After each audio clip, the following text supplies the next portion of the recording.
What is up, everybody? This is Jay Tahoe here, and this is going to be a quick review of the game Super Kiwi 64. Now, I was kind of glad to see this, right? Because this game is only $3. So definitely like not a big investment. Um, Let me see here. How do they describe it? I believe they said that it's a super low poly count. It's like an N64 game in modern times, right? So I was kind of cool to see like an N64-esque 3D platformer. Let me close out of Sonic Origins here because that's what I was playing. But yeah, let me show you guys this game. All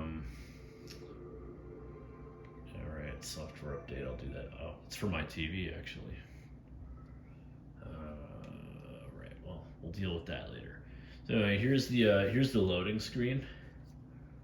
You can see this pretty much looks like something out of the N64 era right here. And you just press jump. Now right away there's no context or anything, you just kind of jump right into it. I've already beaten the game here, so I'm playing, I'm playing it. So basically you control this little Kiwi bird. If you press the jump button twice, he can fly. He also has like a beak barge attack from like Banjo-Kazooie. And you can go into the worlds through these little pipes. So basically, like there's little like puzzles you can solve within the worlds here.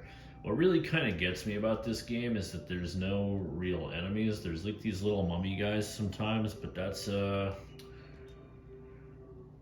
really about it. Like most of it is just like it's got like this like weird like surreal feeling to it because you're in like these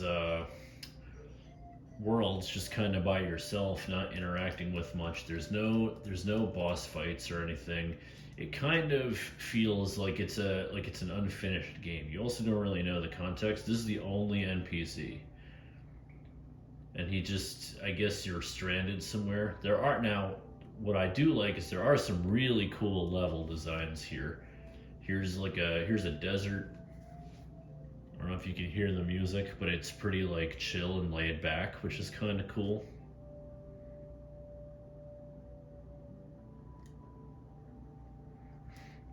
Now what you got to do on each level is there are gears you can collect. When you collect all the levels gears, you get a power stone, and there's usually 6 power stones on each level. So that's kind of cool. It's basically a collectathon, but it's very, very short. My main gripe with this is that the game only has 8 levels. I don't even know what type of, this reminds me a little bit of like The Legend of Zelda Majora's Mask right here.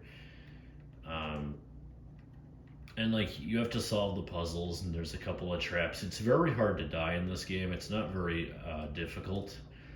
It's pretty easy. Not gonna lie, there's some levels where like it's not like that straightforward. Also, to climb up walls, you can perpetually like slam him into the wall and climb. This is the last level. This is a pirate themed level. I really like what they've done with the shading and the backgrounds, and the music in the game is really good. So that's kind of cool. But yeah, it's not really a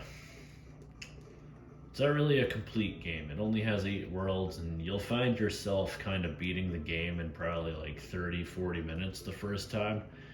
It's really just it's not much of a challenge. It feels like it's an unfinished game, and I guess for $8 you can't really expect more. Like there's some puzzles here like where you get the key. For this one you gotta go through the slalom gates, in a certain amount of time, I guess. Let's see if I can do it here to get the power stone. But yeah, it's just it's like a nice it's an indie game. It's definitely what you would expect from like an indie game. Like it's fun. But again, only $3, so not the end of the world.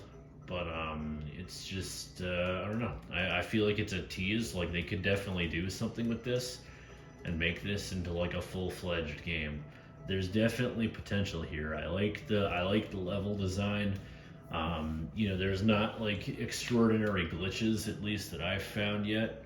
The game mechanics are straightforward and fun. It just needs, a little more polish. It needs, bosses. It needs more levels. It needs more, puzzle solving elements. But I would say, for $3, is it worth it? Yeah, I mean, you'll get a good like little challenge out of it, I guess. It's more just like trial and error. I don't know.